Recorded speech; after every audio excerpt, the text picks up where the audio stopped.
I want to talk about a new development involving the video platform called Rumble and about its legal skirmish that's going on with Google.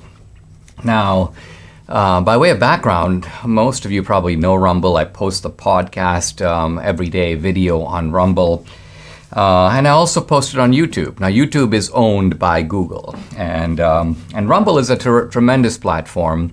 In fact, Chris Pavlovski, the CEO of Rumble, started the platform not really because of a conservative mission, but to help small creators who are being ignored by Google to have a way to put up their content, distribute their content, and even monetize their content.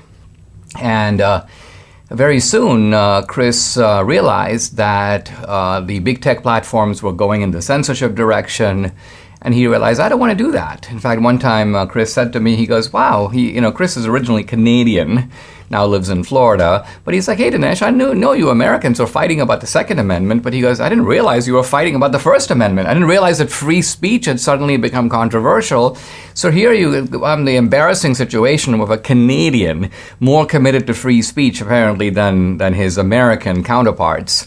And so Rumble has become a really great free speech platform. There you can say what you want about COVID, you can say what you want about the election, you can say what you want about climate change, and you're not going to get kicked off Rumble. So this is a reason for all of us to sign up at Rumble. If you do, please subscribe to my channel there. Well, Rumble has filed a lawsuit, this has been going on for a while now, against Google. And its reason for doing it is actually impeccable. It's based upon the Sherman Antitrust Act of 1890. Now, the Sherman Antitrust Act basically says this. It says that it's illegal to, quote, monopolize or attempt to monopolize any part of the trade or commerce among several states or with foreign nations. In other words, the Sherman Antitrust Act is an anti-monopoly act. And it is in favor of allowing new competitors to arise in the market. Why? Because competition produces better products, it drives down prices. This happens in every other area. But interestingly, when it comes to search engines, Google has a virtual monopoly.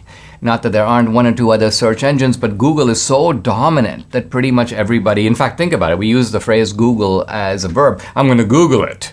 Why? Because we have only one choice. When it comes to phones, we don't say, I'm going to Apple it, because there are other options.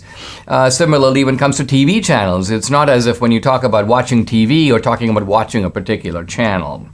So Rumble figured out that what Google is doing is they are manipulating the algorithms of their search engine to direct traffic to what?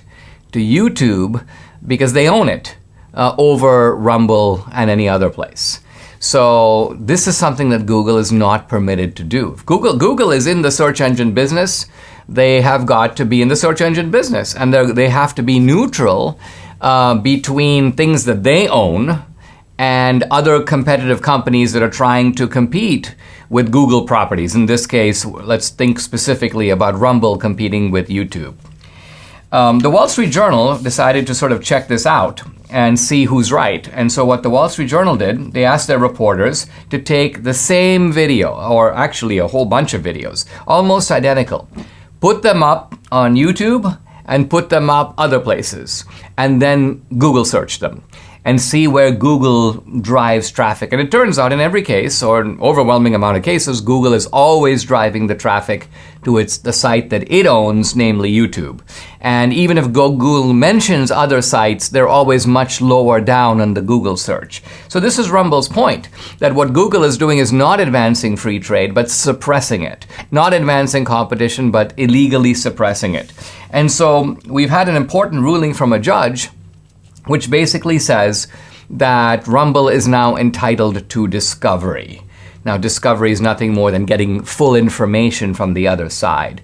But this is a critical turning point in the lawsuit because, no, Rumble hasn't won the suit, but it's won an important, you may say, fight in the overall war. Why? Because Google basically said, no, this suit needs to be dismissed because there are, in fact, other search engines, and what Rumble is saying is preposterous. But the judge goes, no, quote, He says, in reviewing the plausibility of a complaint, the court accepts factual allegations in the complaint as true. So the court is accepting that Rumble is correct, that Google has manipulated its algorithm in this way. And the court is then saying, if Google did this, isn't Rumble entitled to full information from Google about how it runs its algorithms, how it puts up searches, how it decides who gets to be at the top and who gets to be number 2 and number 3 and who's not on the list at all?